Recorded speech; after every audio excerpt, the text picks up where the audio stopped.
You may wonder why the voice speaking to you is sultry and deep, and not the typical voice of magical Jill. Well, that's because I am Jay, the co-host on this channel.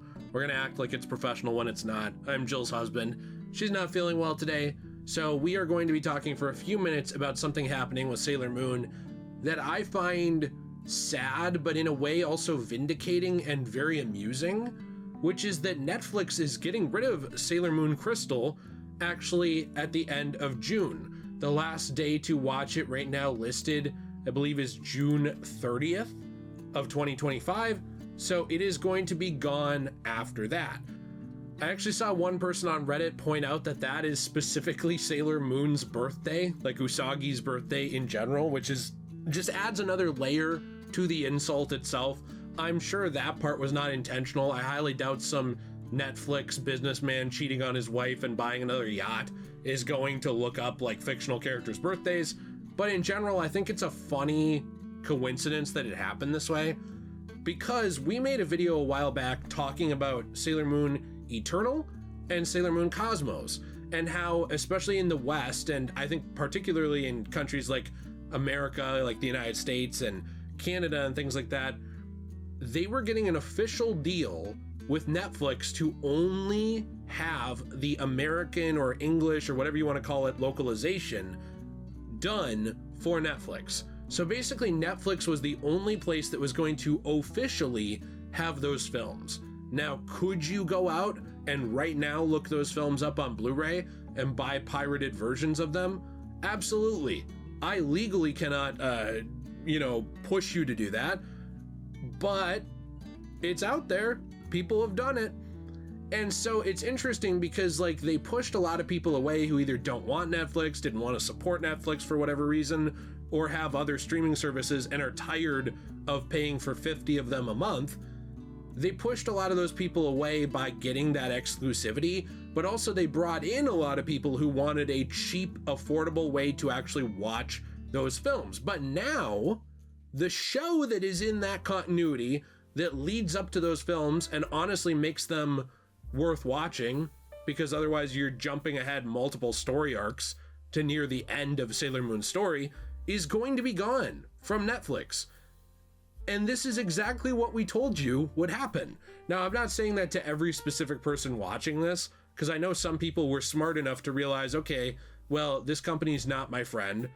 You know, they don't owe me anything, obviously, and they're going to do whatever they want when we talked about those movies earlier. But this goes to show the importance of physical media, of being able to buy your own thing. And we're going to talk about that for a few minutes today. So if you're a Sailor Moon fan, I want to know, what are your thoughts on this? What do you think about anime and the streaming future? Yes, there will always be piracy websites, but they do get taken down. A lot of them are overrun with like pornography ads and all kinds of stuff that people might not want to deal with. It's just inconvenient. And one of the best things about streaming used to be convenience. But I would argue back when that was the big push, there wasn't always this constant flip-flopping of what was on each service. You know, for a while, Netflix had a ton, and so people went there because it was just an affordable way to watch anime, which I would argue the physical media of is often too expensive, outside of maybe something like Dragon Ball that usually makes compilation sets more affordable. Now, here's the thing. I want to say, we understand, you know, Jill and I think a lot of people understand, that you can't afford every physical media release of everything. I can't either. There's ones I'm still sitting on, like waiting for to either go down or waiting to make more money to buy, because some of them are ridiculously expensive. And so in that case, I understand why people stream media, you know, but if you want the media, if you want the show or the piece of art at the best possible quality and in a way that can never be taken from you short of a robbery or house fire, physical media is the way to go. And there will come a point where these Sailor Moon physical releases are more expensive because they're out of print. And unfortunately, right now, we're in a position where even if you bought Crystal physically, you can't buy Cosmos or Eternal physically if you want the English edition and you want an official one. You'd have to go and buy, a pirated copy if you wanted to do that. Now that sucks. That's not a very customer friendly or viewer friendly model to do.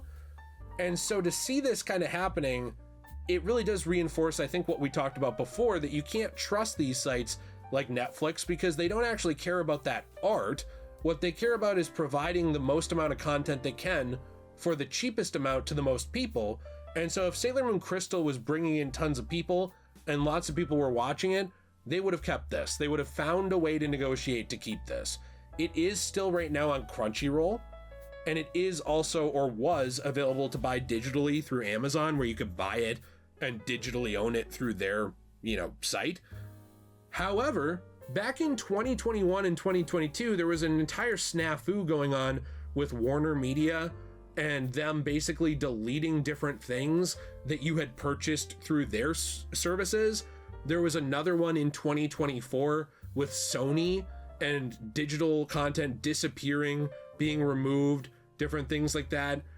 You can buy a digital file, but short of either owning a physical disc or owning a hard drive that you have all of those files on with no DRM, no digital rights management that has to run through some company, you don't actually own these things.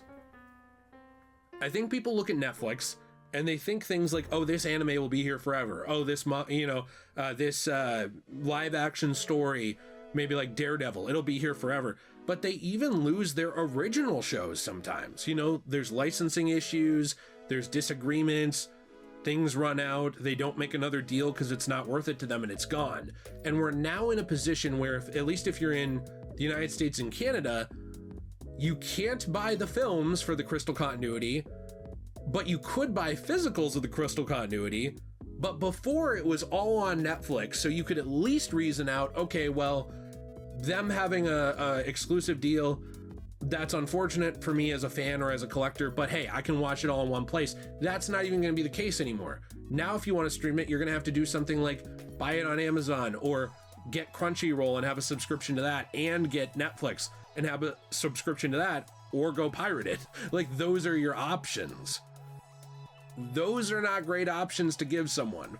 It's really sad because Sailor Moon is a very special story. I think both versions of it, or all three, if you want to get really technical with separating Crystal from the manga, they're special stories. They matter to a lot of people. Those movies mattered to a lot of people. That's why we were frustrated when there was no official physical release of it. And I remember several people saying like, oh, grow up, this is the future. Okay, this is your future you want.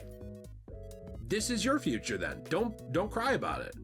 When you like something and it gets removed from a service, don't complain then. If this is the future that you want, because there's always these consumers, and that's what they are. They're not even fans. They're not even customers or like, people who are passionate about the art. They are just straight up consumers. That's all they do is consume. Who they eat this stuff up, and they eat up everything that these companies do with anime and manga and live action shows, movies, whatever. They eat it up. And then when things change, they defend it. So I don't want to hear people who love streaming and love this digital media future complaining about this leaving, because this is the kind of thing people supported. This is the kind of thing people wanted. And this is what a lot of us said, hey, this isn't a great idea unless you want your stuff scattered all over everything. It's getting to be like cable again. The big complaint with cable was, okay, I don't own any of these shows at all. I can only watch what's on when they want, or I can watch the on-demand stuff. If they lose the rights to it, I can't watch it. Maybe something will be on one channel, maybe it'll be on a different channel, maybe I have to buy a specific package to watch this channel, and people whined about it, rightfully so. And then when streaming came up, it was like, this is the affordable way to cut cable. It was called cutting the cord.